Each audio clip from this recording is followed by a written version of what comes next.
ကွယ်လွန်ပြီးတာတောင်မခွဲခွာခဲ့တဲ့သခင်နဲ့ခွေးလေးရဲ့တန်ရောစဉ်လူသားနဲ့ခွေးတကောင်ကြားကတန်ရောစဉ်ဆိုတာဘလို့ထိနှက်ဆိုင်နိုင်သလဲတချို့အတွက်တော့အဲ့ဒီတန်ရောစဉ်ဟာအသက်ရှင်စဉ်မှာတာမကတီလုံပြီးနှုတ်မှာတောင်ရှင်တန်ကြံရစ်နေနိုင်ပါတယ်ဒီလိုမယုံနိုင်စရာကောင်းတဲ့မေတ္တာတရားကိုတတ်သိပြသွားခဲ့သူကတော့အမေရိကန်လူသားစင်ကဲကောင်းလဲမှုဆိုင်ရာရုပ်ပိုင်းဆိုင်ရာမနုဿရဗေဒပညာရှင်ကြီးပါမောက္ခ Grover Krantz ပဲဖြစ်ပါတယ်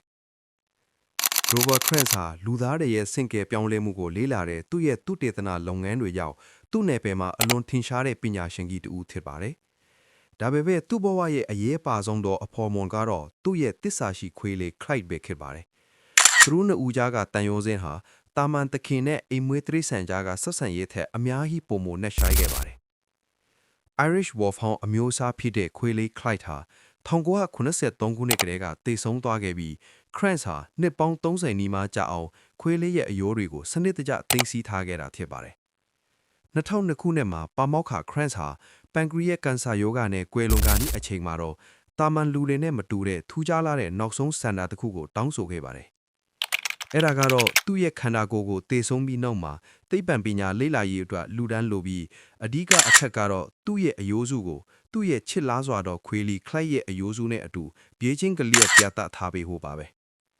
သူဟာသူ့ရဲ့ဘဝတစ်ခုလုံးကိုပေးဆက်ခဲ့တဲ့သိပ္ပံပညာရဲ့အစိတ်ပိုင်းတစ်ခုအဖြစ်ထာဝရရှင်တန်ကြံရစ်ချင်ခဲ့ပြီးအဲ့ဒီခရီးလမ်းမှာသူ့ရဲ့အချစ်ဆုံးတငယ်ချင်းလေးကိုလည်းတပါးတည်းခေါ်ဆောင်သွားခြင်းခဲ့တာဖြစ်ပါတယ်။ပါမောက္ခ Krantz ကွယ်လွန်သွားပြီးနောက်မှာတော့သူ့ရဲ့ထူးခြားတဲ့နောက်ဆုံးစံတာကိုဂုံတိတ်ခါကြီးစွာဖြည့်ဆည်းပေးခဲ့ကြပါတယ်။သူ့ရဲ့ခန္ဓာကိုယ်ကို Tennessee တက္ကသိုလ်ရဲ့နာမည်ကျော် Body Farm လို့ခေါ်တဲ့မှုခရင်းဆိုင်ရာမနုဿရဗေဒသုတေသနဌာနမှာလေ့လာမှုတွေပြုလုပ်ပြီးနောက်မှာတော့သူ့ရဲ့အယိုးစုကိုသူ့ရဲ့ခွေးလေး Clyde ရဲ့အယိုးစုနဲ့အတူပြန်လည်စုစည်းပေးခဲ့ကြပါတယ်။ဒီနေ့အချိန်မှာတော့ပါမောက္ခ Grover Krantz နဲ့သူ့ရဲ့ခွေးလေး Clyde တို့ရဲ့အယိုးစုနှစ်ခုဟာ